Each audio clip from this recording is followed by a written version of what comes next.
ಅಖಿಲಾಂಡ ಕೋಟಿ ಬ್ರಹ್ಮಾಂಡ ನಾಯಕ ರಾಜಾದಿರಾಜ ಯೋಗಿ ರಾಜ ಪರಬ್ರಹ್ಮ ಶ್ರೀ ಸಚ್ಚಿದಾನಂದ ಸದ್ಗುರು ಸಾಯಿನಾಥ್ ಮಹಾರಾಜ್ ಕಿ ಜೈ. ಗುರುವಿನ ಪಾದಾರವಿಂದಗಳಿಗೆ ವಂದಿಸುತ್ತಾ ನಮಸ್ತೆ ಸ್ನೇಹಿತರೆ. ಗುರುವಿನ ಆಶೀರ್ವಾದ, ದಯೆ, ಕರುಣೆ, ಭಗವಂತನ ಪ್ರೇಮದಲ್ಲಿ ನೀವು ಸಂರಕ್ಷಿಸಲ್ಪಡ್ತಾ ಇದ್ದೀರಾ. ನಾನು ಕೂಡ ಅದೇ ರೀತಿ ಪ್ರಾರ್ಥನೆಯನ್ನು ಮಾಡ್ತಾ ಇವತ್ತಿನ ರೀಡಿಂಗ್ ಶುರು ಮಾಡ್ತಾ ಇದ್ದೀನಿ.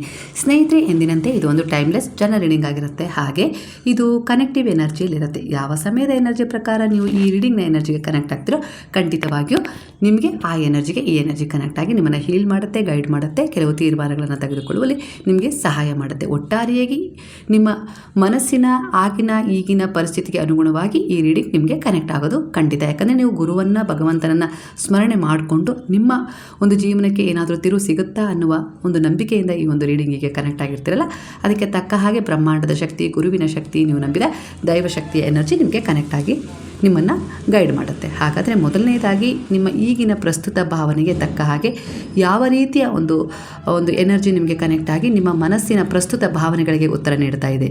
ಅಂದರೆ ಇದು ಜನರಲ್ ರೀಡಿಂಗ್ ಆಗಿರುತ್ತೆ. ಎಲ್ಲರಿಗೂ ಎಲ್ಲ ಒಂದು ಎನರ್ಜಿ ಕನೆಕ್ಟ್ ಆಗೋದಿಲ್ಲ. ನಿಮಗೆ ಯಾವ ಎನರ್ಜಿ ಕನೆಕ್ಟ್ ಆಗುತ್ತೋ ಅದನ್ನು ತಗೊಳ್ಳಿ. ನಿಮಗೆ ಕನೆಕ್ಟ್ ಆಗದ ಎನರ್ಜಿ ಇನ್ನೊಬ್ಬರಿಗೆ ಕನೆಕ್ಟ್ ಆಗಿರುತ್ತೆ ಅಷ್ಟೇ ಸ್ನೇಹಿತರೆ. ನಿಮ್ಮವರೆಗೂ ಈ ಒಂದು ರೀಡಿಂಗ್ ತಲುಪಿದೆ ಅಂದರೆ ನಿಮ್ಮ ಸೋಲ್ ಮೇಟ್ ಈಗ ನಿಮಗೆ ಸಿಗ್ತಾರೆ ಬಹಳ ಬೇಗನೆ ಅನ್ನೋ ರೀತಿಯಲ್ಲಿ ಇಲ್ಲಿ ಒಂದು ಮೊದಲೇ ಸೂಚನೆ ಕಾಣಿಸ್ತಾ ಇದೆ. ಅಂದರೆ ಅತ್ಯಂತ ಶೀಘ್ರದಲ್ಲಿ ನಿಮ್ಮನ್ನು ತೊರೆದು ಹೋದವರು, ವೈಯಕ್ತಿಕ ಸಂಬಂಧ ಆಗಿರ್ಬೋದು, ಇಲ್ಲ ಗಂಡ ಹೆಂಡತಿ, ಇಲ್ಲ ಅಂದರೆ ಪ್ರೇಮಿಯ ಸಂಬಂಧ ಆಗಿರ್ಬೋದು, ಇಲ್ಲ ಅಮ್ಮ ಮಕ್ಕಳು, ಹೀಗೆ ಒಂದು ಸ್ನೇಹ, ಯಾವುದೇ ರೀತಿಯ ಒಂದು ಸಂಬಂಧ ನಿಮ್ಮ ಎನರ್ಜಿಗೆ ಕನೆಕ್ಟ್ ಮಾಡ್ಕೊಳ್ಳಿ. ಇಲ್ಲಿ ಉತ್ತರ ಅದಕ್ಕೆ ನಿಮಗೆ ಸಿಗ್ತಾ ಹೋಗುತ್ತೆ. ಯಾಕಂದರೆ ಇದು ಜನರಲ್ ರೀಡಿಂಗ್ ಆಗಿರುತ್ತೆ. ಪರ್ಟಿಕ್ಯುಲರ್ ಆಗಿ ನಿಮಗೆ ಅಂತ ಹೇಳೋಕ್ಕೆ ಆಗೋದಿಲ್ಲ. ಹಾಗಾಗಿ ಒಟ್ಟಾರೆಯಾಗಿ ಒಂದು ರೀಡಿಂಗ್ನ ಎನರ್ಜಿ ನಿಮ್ಮ ಈಗಿನ ಪ್ರಸ್ತುತ ಎನರ್ಜಿಗೆ ಕನೆಕ್ಟ್ ಆಗುತ್ತೆ ಅಷ್ಟೇ. ಕೆಲವರು ಪ್ರೇಮದ ಒಂದು ಸುಳಿಯಲ್ಲಿ ಇದ್ದೀರಾ, ಅಂದರೆ ಪ್ರೇಮದ ವಿವಾಹವನ್ನು ಮಾಡ್ಕೊಳ್ಬೇಕು ಅಂಥೇಳಿ ಬಯಸ್ತಾ ಇದ್ದೀರಾ. ಕೆಲವು ಅರೇಂಜ್ ಮ್ಯಾರೇಜಲ್ಲೇ ನೀವು ಮುಂದುವರೆದು, ಅಂದರೆ ಅದರಲ್ಲಿ ನೀವು ತುಂಬ ನಿಮ್ಮ ಪತಿಯನ್ನು ಪ್ರೀತಿಸಬೇಕು, ಹೆಂಡತಿಯನ್ನು ಪ್ರೀತಿಸಬೇಕು, ಒಬ್ರಿಗೊಬ್ರು ಅರ್ಥ ಮಾಡ್ಕೊಳ್ಬೇಕು, ನಂಬಿಕೆ ಇರಬೇಕು, ಅವರಿಗೆ ನಾನು ಗೌರವ ಕೊಡಬೇಕು, ನನಗೆ ಅವರು ಗೌರವ ಕೊಡಬೇಕು ಅನ್ನೋ ರೀತಿಲಿ ನಮ್ಮ ಸಂಬಂಧ ಇರಬೇಕು ಅನ್ನೋ ರೀತಿಲಿ ಕನಸನ್ನು ಕಾಣ್ತಾ ಇದ್ದೀರಾ ಅನ್ನೋ ರೀತಿಲಿ ಕಾಣಿಸ್ತಾ ಇದೆ. ಅಂದರೆ ಅರ್ಧನಾರೀಶ್ವರ ತತ್ವವನ್ನು ನಿಮ್ಮ ಜೀವನದಲ್ಲಿ ಅಳವಡಿಸ್ಕೊಳ್ಬೇಕು ಅನ್ನೋದು ನಿಮ್ಮ ಆಸೆ, ಕನಸು. ಅಂದರೆ ಅವರು ನಿಮಗೆ, ನೀವು ಹೇಗೆ ಅವರಿಗೆ ಅರ್ಧಾಂಗಿನಿ ಆಗಿರ್ತಾರೆ, ಅವರು ಕೂಡ ನಿಮ್ಮ ದೇಹದ ಅರ್ಧ ಭಾಗವಾಗಿರಬೇಕು. ದೇಹದಲ್ಲಿ ಅಷ್ಟೇ ಅಲ್ಲ, ಅರ್ಧ ಭಾಗ ಅಂದರೆ ಮನಸ್ಥಿತಿ, ನಂಬಿಕೆ, ಪ್ರತಿಯೊಂದು ದುಃಖ, ಸಂತೋಷ ಎಲ್ಲ ವಿಚಾರದಲ್ಲೂ ಸಮಭಾಗಿತ್ವವನ್ನು ಹೊಂದಬೇಕು ಅನ್ನೋದು ನಿಮ್ಮ ಕನಸಾಗಿದೆ ಅನ್ನೋ ರೀತಿಲಿ ಕಾಣಿಸ್ತಾ ಇದೆ. ಹಾಗಾಗಿ ನೀವು ನಿರೀಕ್ಷೆ ಮಾಡ್ತಾ ಇದ್ದಾರೆ ಅಂಥ ಒಂದು ಜೀವನ ಸಂಗಾತಿ ಸಿಗಬೇಕು ಅನ್ನೋ ರೀತಿಲಿ. ಹಾಗೆ ಇನ್ನೂ ಕೆಲವರು ಪ್ರೀತಿಯ ವಿಚಾರದಲ್ಲೂ ಅದೇ ರೀತಿಯ ಕನಸು ಕಂಡಿದ್ದೀರಾ. ಆದರೆ ಇಲ್ಲಿ ನೀವು ತುಂಬ ಪರಿಸ್ಥಿತಿಗಳನ್ನು ಎದುರಿಸ್ತಾ ಇದ್ದೀರಾ ಅನ್ನೋ ರೀತಿಲಿ ಕಾಣಿಸ್ತಾ ಇದೆ. ಅಂದರೆ ಕೆಲವೊಂದು ಸಾರಿ ನಿಮ್ಮ ಮನೆಯವರ ಒಪ್ಪಿಗೆ ಅನ್ನೋದಕ್ಕಿಂತ ಹೆಚ್ಚಾಗಿ ನಿಮ್ಮಲ್ಲೇ ತುಂಬ ಭಿನ್ನಾಭಿಪ್ರಾಯಗಳು ಹೆಚ್ಚಾಗಿ ಕಾಣಿಸ್ತಾ ಇದ್ದಾವೆ. ಪ್ರೀತಿ ಮಾಡಬೇಕಾದಾಗ ಇದ್ದ ಒಂದು ಹುಮ್ಮಸ್ಸು, ಉತ್ಸಾಹ, ನಂಬಿಕೆ ಈಗ ಎಲ್ಲೋ ಒಂದು ರೀತಿಯಲ್ಲಿ ಅದು ಮುಂದುವರೆದು ಸುಮಾರು ವರ್ಷ ಆಗಿರ್ಬೋದು. ಈ ಸಮಯದಲ್ಲಿ ಅದರಲ್ಲಿ ತುಂಬ ತೊಂದರೆಗಳು ಕಾಣಿಸ್ತಾ ಇದ್ದಾವೆ. ಈಗ ಅದನ್ನು ನಾನು ಗೆದ್ದು ನನ್ನ ಪ್ರೀತಿನ ಪಡ್ಕೊಳ್ತೀನಾ, ಇಲ್ಲ ಅದನ್ನು ಕೈ ಬಿಡ್ತೀನಾ, ಇಲ್ಲ ಕೈ ಬಿಡಬೇಕಾ, ಏನು ಅಂಥೇಳಿ ಗೊತ್ತಾಗ್ತಿಲ್ಲ. ಆ ಗೊಂದಲದಲ್ಲಿದ್ದೀರಾ. ನಿಮ್ಮ ಒಂದು ಪ್ರಸ್ತುತ ಎನರ್ಜಿಗೆ ಇಲ್ಲಿ ಒಂದು ಎನರ್ಜಿ ಕನೆಕ್ಟ್ ಆಗ್ತದೆ. ಖಂಡಿತ ಇಲ್ಲಿ ನಿಮ್ಮ ಮನಸ್ಸಿನ ಒಂದು ಭಾವ ಈ ರೀತಿ ಕನೆಕ್ಟ್ ಮಾಡುತ್ತೋ ಅನಿಸುತ್ತೆ ಒಂದು ಪ್ರಾರ್ಥನೆಯ ಮೂಲಕ. ಅದಕ್ಕೋಸ್ಕರ ಉತ್ತರ ಇಲ್ಲಿ ನಿಮಗೆ ಸಿಗ್ತಾ ಇದೆ. ಇಲ್ಲಿ ಬಂದಿರುವ ಮೆಸೇಜ್ಗಳನ್ನು ಒಟ್ಟುಗೂಡಿಸಿ ನಾನು ನಿಮ್ಮ ಮನಸ್ಸಿಗೆ ಕನೆಕ್ಟ್ ಆಗೋ ರೀತಿಯಲ್ಲಿ ಒಂದು ಸಂದೇಶದ ರೂಪದಲ್ಲಿ ನಿಮಗೆ ಅರ್ಥ ಆಗೋ ರೀತಿಯಲ್ಲಿ ಸರಳ ಭಾಷೆಯಲ್ಲಿ ತಿಳಿಸ್ತಾ ಇದ್ದೀನಿ. ಕೆಲವರ ಈಗಿನ ಪ್ರಸ್ತುತ ಎನರ್ಜಿಯ ಪ್ರಕಾರ ನಿಮಗೆ ನಿಮ್ಮ ಹಣೆಯ ಬರಹದ ಬಗ್ಗೆ ವಿಶ್ವಾಸನೇ ಇಲ್ಲ. ಎಲ್ಲ ಸರಿಯಾಗತ್ತೆ ಅನ್ನುವ ವಿಶ್ವಾಸ ನೀವು ಕಳ್ಕೊಂಡ್ಬಿಟ್ಟಿದ್ದೀರ. ಆ ರೀತಿ ಅನುಭವ ನಿಮಗೆ ಆಗ್ತಾ ಇದೆ ಅನ್ನೋ ರೀತಿಯಲ್ಲಿ ಕನೆಕ್ಟ್ ಆಗ್ತದೆ ಎನರ್ಜಿ. ಅಂದರೆ ಜನರು, ಸಂಬಂಧಗಳು ಕೊಟ್ಟ ಮೋಸ, ವಂಚನೆ, ಅವಮಾನ, ನಿಂದನೆಗಳಿಂದ ನೀವು ತುಂಬ ಆಯಾಸಗೊಂಡಿದ್ದೀರಾ ಅನ್ನೋ ರೀತಿಯಲ್ಲಿ ಕಾಣಿಸ್ತಿದೆ. ಹಾಗಾಗಿ ಈಗ ಜೀವನದ ಮೇಲೆ ನಿಮಗೆ ಹಣೆಯ ಬರದ ಮೇಲೆ ಅದೆಲ್ಲ ಸರಿಯಾಗತ್ತೆ ಅನ್ನುವ ನಂಬಿಕೆ, ಭರವಸೆ ಕಳ್ಕೊಂಡ್ಬಿಟ್ಟಿದ್ದೀರ. ನಿಮ್ಮ ಕಣ್ಣೀರನ್ನು, ದುಃಖವನ್ನು, ನೋವನ್ನು ಮುಚ್ಚಿಡುವ ಅಭ್ಯಾಸ ಆಗಿ ಹೋಗಿದೆ ನಿಮಗೆ. ಅದು ನೀವು ಮಲಗುವ ಸಮಯ, ಅಂದರೆ ರಾತ್ರಿಯ ಆ ಮೌನದ ಸಮಯದಲ್ಲಿ ಕಣ್ಣೀರಾಗಿ ಹೊರಗೆ ಬರ್ತಾ ಇದೆ, ಯಾರಿಗೂ ಕಾಣದ ರೀತಿಯಲ್ಲಿ, ಯಾವುದೇ ಸದ್ದಿಲ್ಲದೆ, ಪ್ರಶ್ನೆ ಕೂಡ ಇಲ್ಲದೆ. ಹಾಗೆ ನಿಮಗೆ ಈಗ ಹೀಗೂ ಅನ್ನಿಸ್ತಾ ಇರ್ಬೋದು, ಸ್ವಾರ್ಥದಿಂದ ಕೂಡಿರುವ ಸಂಬಂಧದ ಹಾಗೂ ಈ ಜಗತ್ತಿನ ಹಿಂದೆ ಹೋದ, ಅಂದರೆ ಭೌತಿಕ ವಿಚಾರಗಳ ಕಡೆ ಗಮನ ಕೊಟ್ಟು ನನ್ನ ಪ್ರೀತಿಯನ್ನು, ನನ್ನ ನಂಬಿಕೆಯನ್ನು ಬಿಟ್ಟು ಹೋದ ವ್ಯಕ್ತಿ ನನ್ನ ಜೀವನಕ್ಕೆ, ಅವಳಾಗಿರ್ಬೋದು ಅವನಾಗಿರ್ಬೋದು, ಅಪರಿಚಿತನ ಥರ ಆಗ್ಬಿಡ್ತಾರೆ.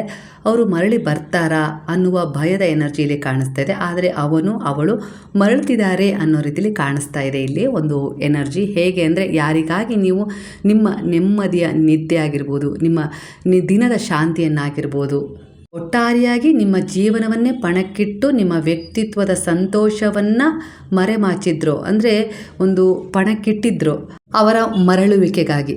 ಹಾಗೆ ನೀವು ಸುತ್ತದ ದೇವಸ್ಥಾನ ಇಲ್ಲ, ಎಲ್ಲ ದೇವಸ್ಥಾನದ ಹೊಸಿಲಿನ ಮೇಲೆ ತಲೆ ಇಟ್ಟು ಪ್ರಾರ್ಥನೆ ಮಾಡಿದ್ದೀರಾ, ಹರಕೆ ಕಟ್ಕೊಂಡಿದ್ದೀರಾ, ಲೆಕ್ಕವಿಲ್ಲದಷ್ಟು ರಾತ್ರಿ ಎಚ್ಚರವಿದ್ದು ಅಳುತ್ತಾ ಕಳೆದಿದ್ದೀರಾ.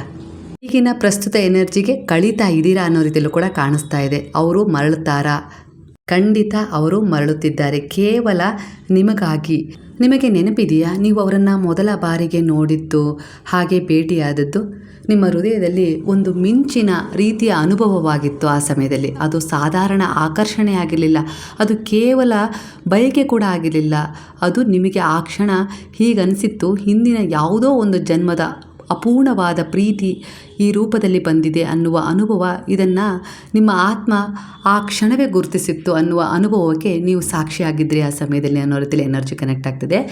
ಆ ಸಮಯ ನಿಮ್ಮ ಹೃದಯದ ಬಡಿತ ನಿಮಗೆ ಹೇಳಿತ್ತು, ಇದು ನನ್ನ ಭಾಗದ ಪ್ರೇಮ ಜವಾಬ್ದಾರಿ ಹೊತ್ತು ಇಲ್ಲಿ ಜನಿಸಿದ ಒಂದು ಆತ್ಮ ಆಗಿದೆ ಅನ್ನೋ ರೀತಿಲಿ. ಅಂದರೆ ಇವರು ಅದಕ್ಕೋಸ್ಕರನೇ ಹುಟ್ಟಿದ್ದಾರೆ, ನನಗೋಸ್ಕರನೇ ಹುಟ್ಟಿದ್ದಾರೆ ಅನ್ನೋ ರೀತಿಲಿ ಅನುಭವ ಕೊಟ್ಟಿತ್ತು. ಇದೇ ನಿಮ್ಮ ಗುರಿ, ಇದೇ ನಿಮ್ಮ ಜೀವನ ಆಗಿತ್ತು ಅನ್ನೋ ರೀತಿಲಿ ನೀವು ಸಮರ್ಪಣೆ ಆಗಿಬಿಟ್ಟಿದ್ರಿ ಆ ಕ್ಷಣನೇ. ಇವರೇ ನನಗೆ ಬೇಕು, ಇಂಥ ಒಂದು ವ್ಯಕ್ತಿಯ ಜೊತೆ ನಾನು ಜೀವನ ಕಳಿಬೇಕು ಅನ್ನೋ ರೀತಿಲಿ ನೀವು ಆ ಸಮಯದಲ್ಲಿ ಅಂದ್ಕೊಂಡ್ಬಿಟ್ಟಿದ್ರಿ ಅನ್ನೋ ರೀತಿಲಿ ಬರ್ತಾಯಿದೆ. ನೀವು ಆ ಕ್ಷಣ ಯಾವುದೇ ಷರತ್ತಿಲ್ಲದೆ, ಯಾವುದೇ ಒಂದು ನಿರೀಕ್ಷೆ ಇಲ್ಲದೆ ನಿಮ್ಮನ್ನು ಅವರಿಗೆ ಸಮರ್ಪಣೆ ಮಾಡಿದ್ರಿ. ನಿಮ್ಮ ಅಮೂಲ್ಯವಾದ ಸಮಯ ಆಗಿರ್ಬೋದು, ಸಕಾರಾತ್ಮಕ ಊರ್ಜೆಗಳನ್ನಾಗಿರ್ಬೋದು, ನಿಮ್ಮ ದೃಢವಾದ ವಿಶ್ವಾಸವನ್ನಾಗಿರ್ಬೋದು, ನಿಮ್ಮ ಪವಿತ್ರವಾದ ಶ್ರದ್ಧೆ, ಹಾಗೆ ನಿಮ್ಮ ಜೀವನದ ಪ್ರತಿ ಒಂದು ಉಸಿರನ್ನು ಆ ವ್ಯಕ್ತಿಯ ಭರವಸೆಯ ಜೊತೆ ಜೋಡಿಸಿದ್ರಿ ಅದೇ ಕ್ಷಣ ಅನ್ನೋ ರೀತಿಯಲ್ಲಿ ಬರ್ತಾ ಇದೆ. ನೀವು ಮತ್ತು ಅವರು ಪರಸ್ಪರವಾಗಿ ಒಬ್ಬರನ್ನೊಬ್ಬರು ಆರಿಸ್ಕೊಂಡಿದ್ದರೂ ಕೂಡ ಅವರು ನಿಮ್ಮನ್ನು ಕೆಲವು ಬಾರಿ ನಿರಾಕರಿಸಿದಾಗಲೂ ಸಹ, ಅವರು ತಮ್ಮ ಜೀವನದ ಗೊಂದಲಗಳಲ್ಲಿ, ಕೆಲಸದಲ್ಲಿ ವ್ಯಸ್ತವಾಗಿದ್ದಾಗ ಸಹ, ಇಲ್ಲಾಂದರೆ ಒತ್ತಡದ ಕಾರಣದಿಂದ, ಇಲ್ಲ ಯಾವುದೋ ಒಂದು ಸಂಬಂಧ ಅವರಿಗೆ ಬಲವಂತ ಮಾಡ್ತಾ ಇತ್ತು ಆ ವಿಚಾರದಲ್ಲಿ ಅನ್ನೋ ಕಾರಣದಿಂದ, ಇಲ್ಲ ಯಾರೋ ಮಧ್ಯಪ್ರವೇಶ ಮಾಡಿದ ವಿಚಾರದಲ್ಲಿ, ಇಲ್ಲ ಅವರು ಯಾವುದೋ ಕಾರಣ ಕೊಟ್ಟು ನಿಮ್ಮನ್ನು ದೂರ ಇಟ್ಟಾಗಲೂ ಕೂಡ ನೀವು ಅವರನ್ನೇ ಬಯಸಿದ್ರಿ. ಆದರೆ ಇಲ್ಲಿ ವಿಧಿ ಒಂದೇ ಒಂದು ತಿರುವು ಕೊಡ್ತು ನಿಮಗೆ, ಅವರು ನಿಮ್ಮಿಂದ ದೂರವಾಗುವ ರೀತಿ ಮಾಡಿತ್ತು. ಏನು ಹೇಳದೆ ಎಲ್ಲವನ್ನು ಮುಗಿಸಿ ಅಳಿಸಲಾಗದ ಒಂದು ವಿದಾಯ ಹೇಳಿ ದೂರ ಹೋಗಿದ್ರು ಅನ್ನೋ ರೀತಿಯಲ್ಲಿ ಕಾಣಿಸ್ತಾ ಇದೆ. ನೀವು ಅದೇ ಕ್ಷಣ ಮುರಿದು ಹೋಗಿದ್ರಿ, ಕುಸಿದು ಹೋಗಿದ್ರಿ, ಜೀವನವೇ ಮುಗಿಯಿತು ಅನ್ನೋ ರೀತಿಲಿ ನೀವು ನಂಬಿಕೆಯನ್ನು ಕಳ್ಕೊಂಡ್ಬಿಟ್ಟಿದ್ರಿ. ನಿಮ್ಮ ಭರವಸೆ ಮುರಿದು ಹೋಗಿತ್ತು ಆ ಸಮಯ, ಕನಸು ಚದರಿ ಹೋಗಿತ್ತು. ಇದೇ ಕ್ಷಣ ಜೀವಿಸಲು ಯಾವುದೇ ಕಾರಣ ಇಲ್ಲ ಅನ್ನುವ ಅನುಭವ ನೀಡಿತ್ತು. ಆದರೂ ನೀವು ಅಳ್ತಾ ಅವರ ಒಂದು ನಿರ್ಧಾರಕ್ಕೆ ಗೌರವ ಕೊಟ್ಟಿದ್ರಿ, ಸಮ್ಮತಿ ಕೊಟ್ಟಿದ್ರಿ. ಆದರೂ ಅವರ ಈ ವಿರುದ್ಧ ಯಾವುದೇ ರೀತಿ ಒಂದು ಕೆಟ್ಟದಾಗಿ ಯೋಚಿಸಲಿಲ್ಲ, ದ್ವೇಷಿಸಲಿಲ್ಲ, ಕೆಟ್ಟ ಮಾತುಗಳನ್ನು ಕೂಡ ಆಡಲಿಲ್ಲ. ಹಾಗೆ ಅವರು ಯಾವುದೇ ರೀತಿ ಅವರಿಗೆ ಕೆಟ್ಟದಾಗಬೇಕು ಅಂತಲೂ ಹೇಳಲಿಲ್ಲ, ಯಾರ ಹತ್ರನೂ ಆ ವಿಚಾರವನ್ನು ಹೇಳ್ಕೊಳ್ಳೋಕ್ಕೂ ಕೂಡ ಪ್ರಯತ್ನ ಪಡಲಿಲ್ಲ. ಅದರ ಬದಲು ಅವರಿಗೆ ಒಳ್ಳೆಯದಾಗಬೇಕು, ಅವ್ರ ಪರಿವರ್ತನೆ ಆಗಬೇಕು ಅನ್ನೋ ರೀತಿಲಿ, ನನ್ನ ಪ್ರೀತಿನ ಅರ್ಥ ಮಾಡ್ಕೊಳ್ಬೇಕು ಅನ್ನೋ ರೀತಿಲಿ ಪ್ರಾರ್ಥಿಸಿದ್ರಿ ಅಷ್ಟೇ. ನೀವು ಒಳಗೆ ಕೂಸಿದರೂ ಅವರಿಗೆ ಶಾಪ ಮಾತ್ರ ಹಾಕಿರಲಿಲ್ಲ, ಯಾರ ಹತ್ರನೂ ಆ ಒಂದು ಅನುಭವವನ್ನು ಹೇಳ್ಕೊಳ್ಳಿಲ್ಲ. ಯಾಕಂದರೆ ನಿಮ್ಮ ಪ್ರೀತಿ ನಂಬಿಕೆ ಯಾವುದೇ ರೀತಿ ಒಂದು ವಾಸನ, ಆಟ, ಸಾಂಸಾರಿಕವಾದ ಒಂದು ಒಪ್ಪಂದ ಆಗಿರಲಿಲ್ಲ. ಅದು ಒಂದು ಸತ್ಯವಾಗಿತ್ತು, ಆತ್ಮೀಯವಾಗಿತ್ತು. ಅದು ಎರಡು ದೇಹದ್ದಲ್ಲ, ಎರಡು ಆತ್ಮಗಳ ಮಿಲನವಾಗಿತ್ತು ಅನ್ನೋ ರೀತಿಯಲ್ಲಿ ನೀವು ನಂಬಿದ್ರಿ. ನಿಮ್ಮಿಬ್ಬರ ಬಗ್ಗೆ ಗೊತ್ತಿದ್ದವರು ಅವರನ್ನು ಮರೆತುಬಿಡು, ಪದೇ ಪದೇ ಹೇಳಿದರು. ಅವರನ್ನು ಮರೆತುಬಿಡು, ಅವರು ಯಾಕೆ ಹುಚ್ಚಾಟ ಅನ್ನೋ ರೀತಿಲಿ ಹೇಳಿದರು. ಹಾಗೆ ಮೋಸ ಮಾಡಿ ಹೋದವರು ಯಾವತ್ತಿಗೂ ಕೂಡ ಮರಳಿ ಬರೋದಿಲ್ಲ. ನೀನು ಅವರನ್ನು ಮರೆತು ನಿನ್ನ ಜೀವನದಲ್ಲಿ ನೀನು ಮುಂದುವರಿಯಲೇಬೇಕು ಅನ್ನೋ ರೀತಿಲಿ ಕೆಲವರು ನಿಮಗೆ ಹೇಳಿದರು. ಆದರೆ ನೀವು ಯಾರಿಗೂ ಕೂಡ, ಅಂದರೆ ಯಾರ ಎದುರಿಗೂ ಕೂಡ ವಾದ ಮಾಡಲಿಲ್ಲ, ಯಾರಿಗೂ ಕೂಡ ಅದರ ಬಗ್ಗೆ ಒಂದು ಸ್ಪಷ್ಟತೆಯೂ ನೀಡಲಿಲ್ಲ. ನೀವು ಮೌನವಾಗಿದ್ದಿರಿ. ಯಾಕಂದರೆ ನೀವು ನಿಮ್ಮ ಅಂತರ್ಮನದಲ್ಲಿ ನೀವು ತಿಳಿದಿದ್ರಿ, ನನ್ನ ಪ್ರೇಮ, ನನ್ನ ನಂಬಿಕೆ ಸಾಧಾರಣವಲ್ಲ.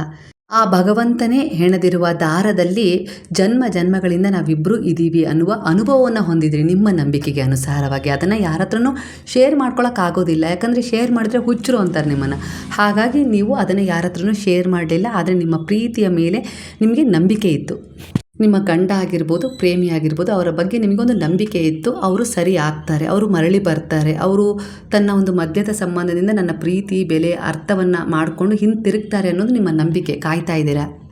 ಇದನ್ನು ಯಾವುದೇ ರೀತಿ ಒಂದು ಮಧ್ಯೆ ಬಂದಿರುವ ಸಂಬಂಧ ಆಗಿರ್ಬೋದು, ವಿಚಾರ ಆಗಿರ್ಬೋದು, ಭಿನ್ನಾಭಿಪ್ರಾಯ ಆಗಿರ್ಬೋದು, ಹಾಗೆ ಅಂತರ ಆಗಿರ್ಬೋದು, ಪರಿಸ್ಥಿತಿ ಆಗಿರ್ಬೋದು, ದೂರ ಮಾಡಲಾರದು ಅನ್ನುವ ನಂಬಿಕೆ ನಿಮ್ಮದಿದೆ, ದೃಢ ವಿಶ್ವಾಸ ಇದೆ.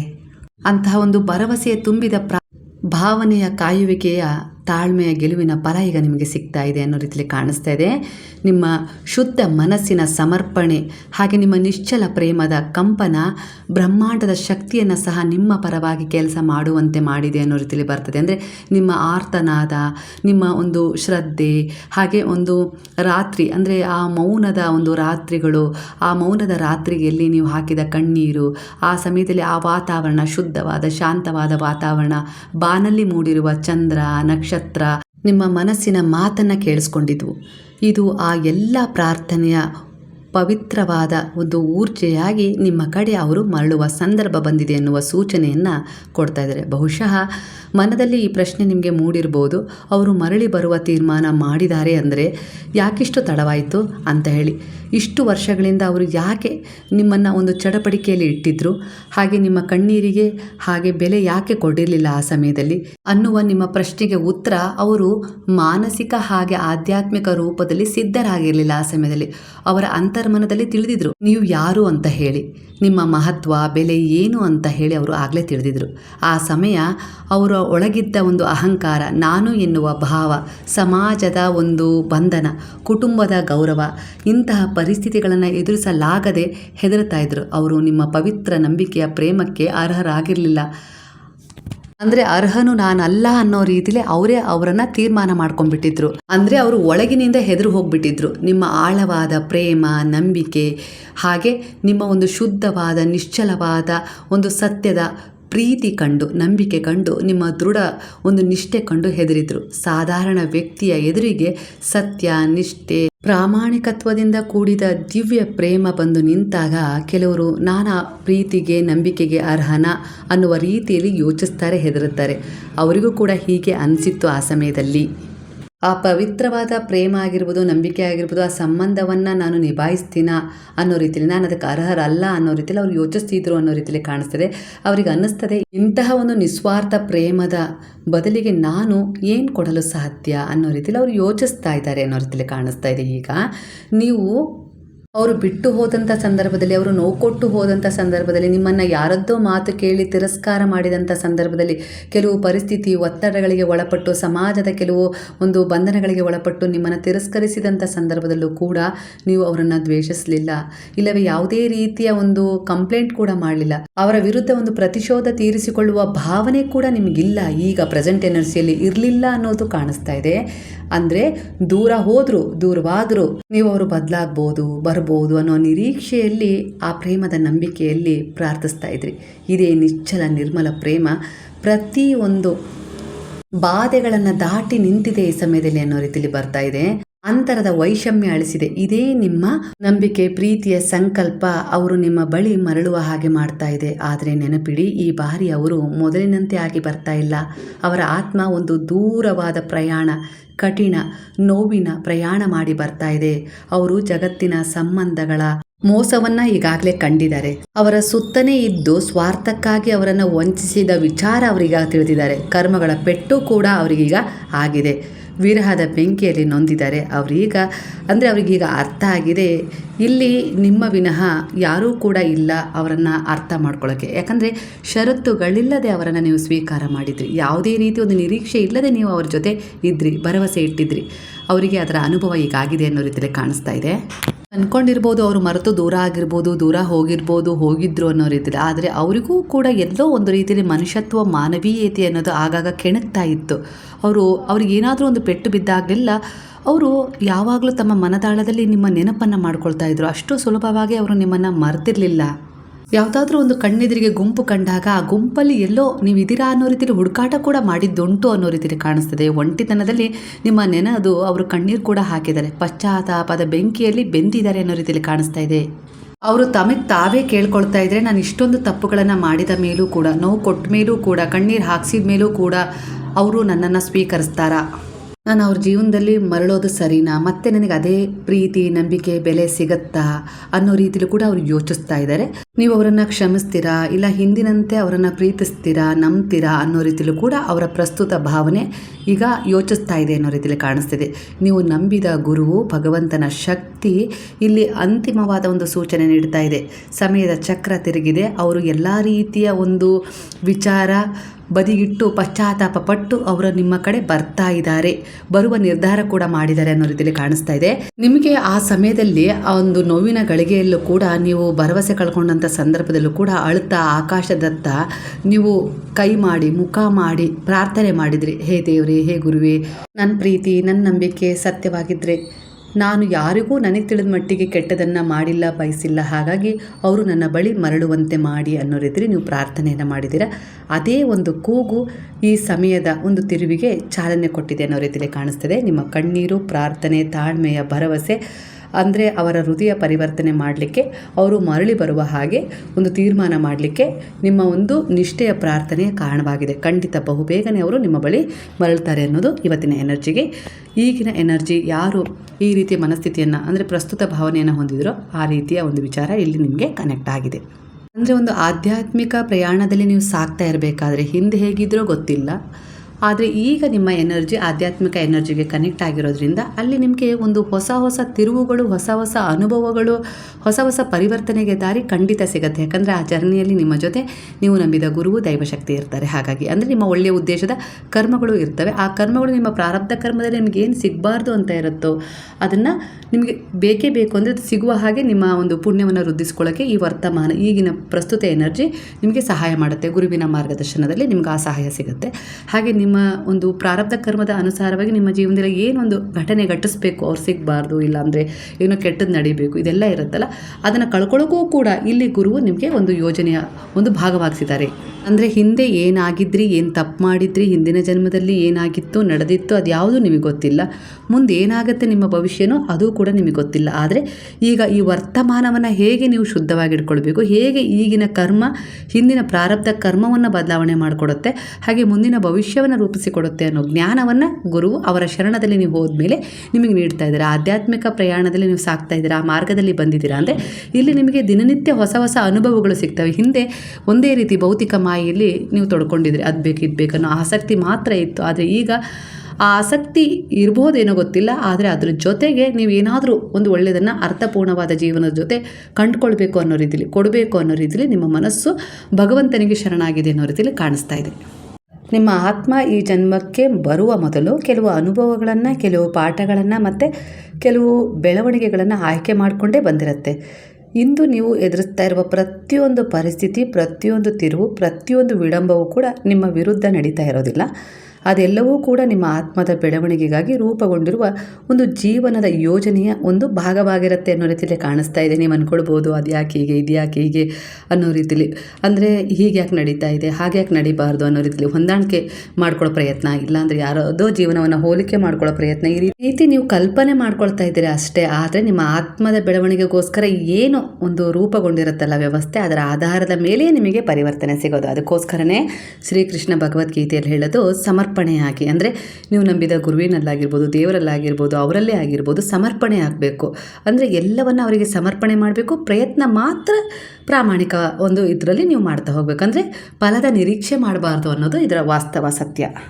ಎಲ್ಲವನ್ನು ನಿಯಂತ್ರಿಸಲು ಕೂಡ ಪ್ರಯತ್ನಿಸೋದು ಬೇಡ. ನಿಮ್ಮ ಮಕ್ಕಳನ್ನು ಕೆಲವೊಂದು ವಿಚಾರಗಳಲ್ಲಿ ನಿಯಂತ್ರಣಕ್ಕೆ ತಗೊಳ್ತೀನಿ, ಇಲ್ಲ ಗಂಡ ಇಲ್ಲ ಹೆಂಡತಿ, ಕೆಲವು ಸಂಬಂಧಗಳನ್ನು ನೀವು ನಿಯಂತ್ರಿಸ್ತೀನಿ ಅಂದರೆ ಆ ಪ್ರಯತ್ನ ಎಲ್ಲೋ ಒಂದು ರೀತಿಯಲ್ಲಿ ತಪ್ಪಾಗುತ್ತೆ.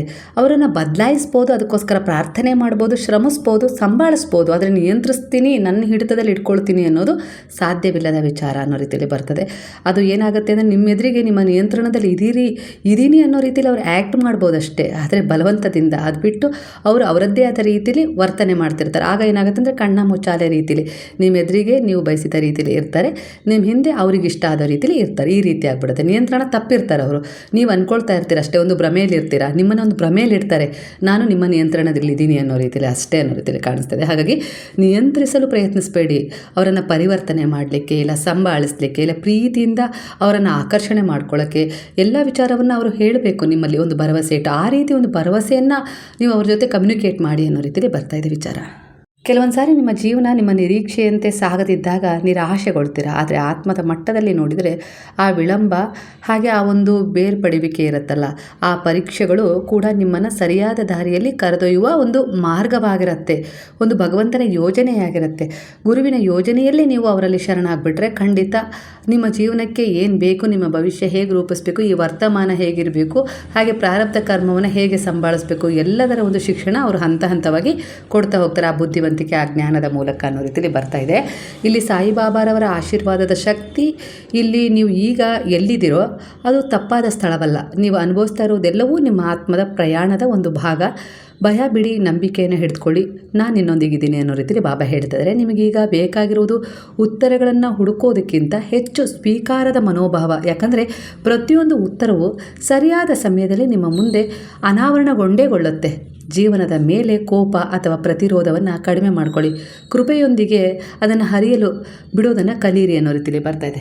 ಈ ಸಮಯದ ಪ್ರಸ್ತುತ ಎನರ್ಜಿಯ ಪ್ರಕಾರ ನಿಮ್ಮ ಜೀವನದಲ್ಲಿ ಏನೆಲ್ಲ ನಡೀತಾ ಇದೆಯೋ ಕೆಲವು ಘಟನೆಗಳ ಅರ್ಥ ಈಗ ಸ್ಪಷ್ಟವಾಗದಿರಬಹುದು. ಆದರೆ ಕೆಲವು ತಿಂಗಳ ನಂತರ ಅಥವಾ ಕೆಲವು ವರ್ಷಗಳ ನಂತರ ಕೆಲವರ ಎನರ್ಜಿಗೆ ಕಾಣಿಸ್ತಿದೆ.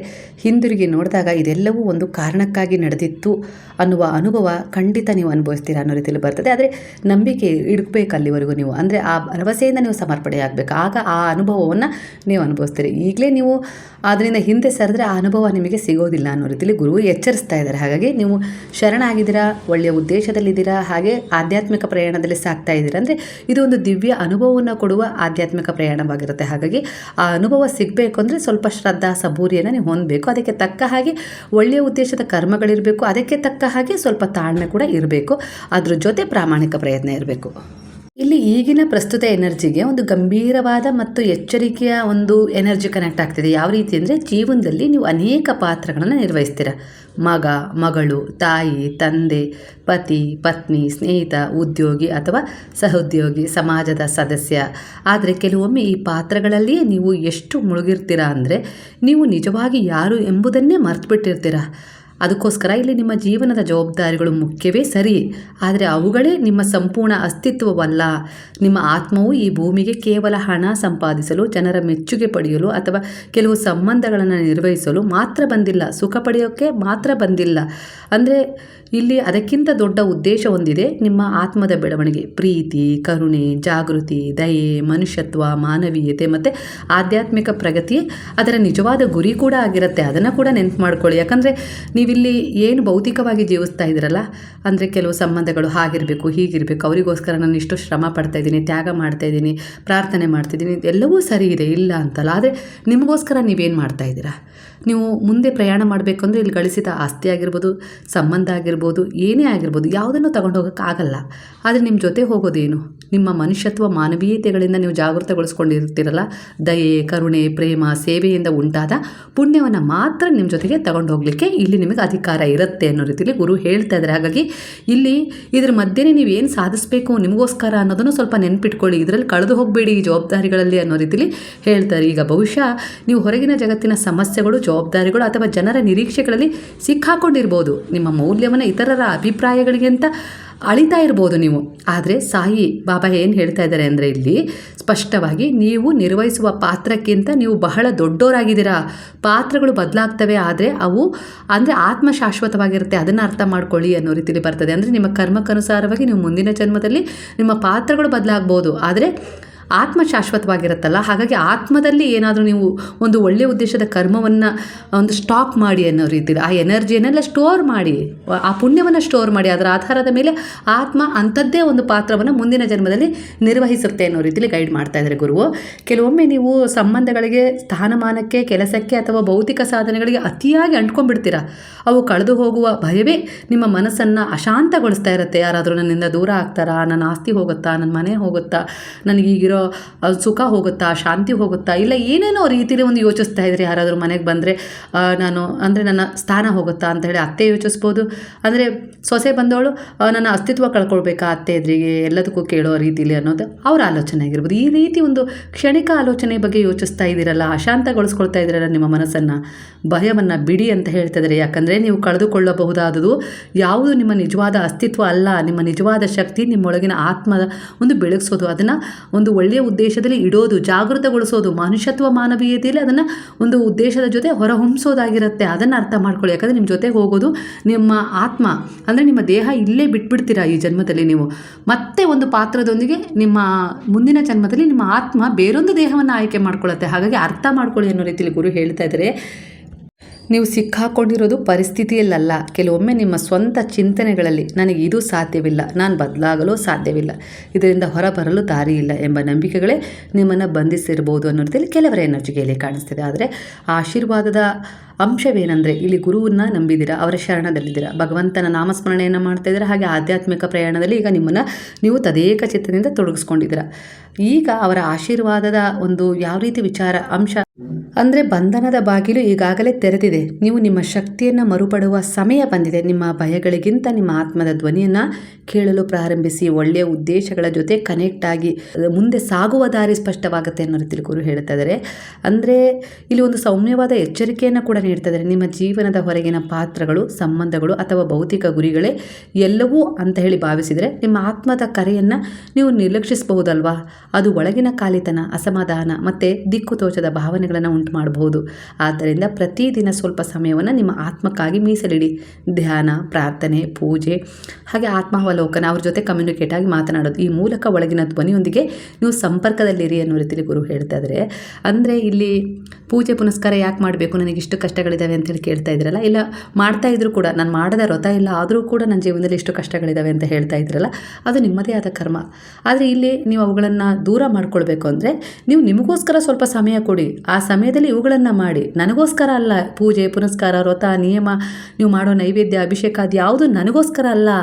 ನಿಮ್ಮನ್ನು ಅಹಂಕಾರದಿಂದ, ಅಹಮ್ಮಿಂದ ಮುಕ್ತಗೊಳಿಸ್ಕೊಳ್ಳೋಕ್ಕೆ ಇದೊಂದು ದಾರಿಯಾಗಿರುತ್ತೆ, ಇದೊಂದು ಸೇವೆಯಾಗಿರುತ್ತೆ. ಈ ಸೇವೆ ಮೂಲಕ ನೀವು ನಿಮ್ಮ ದೋಷಗಳನ್ನು ಕಳ್ಕೊಳ್ಬೋದು ಅನ್ನೋ ರೀತಿಯಲ್ಲಿ ಗುರು ಹೇಳ್ತಾ ಇದ್ದಾರೆ. ನಿಮ್ಮ ತನವನ್ನು ನೀವು ಗುರುತಿಸ್ಬೋದು ಅನ್ನೋ ರೀತಿಯಲ್ಲಿ ಗುರು ಎಚ್ಚರಿಕೆಯನ್ನು ಕೊಡ್ತಾ ಇದ್ದಾರೆ. ಹಾಗಾಗಿ ನೀನು ಈ ಜಗತ್ತಿನಲ್ಲಿ ಒಂದು ಪಾತ್ರವನ್ನು ನಿರ್ವಹಿಸ್ತಾ ಇದೆಯಾ ಅಷ್ಟೇ, ಆದರೆ ನೀನು ಆ ಪಾತ್ರವಲ್ಲ. ನಿನ್ನ ಆತ್ಮದ ಉದ್ದೇಶವನ್ನು ಮರಿಬೇಡ. ಭಯದ ಬಂಧನಗಳಿಂದ ಹೊರಬಾ.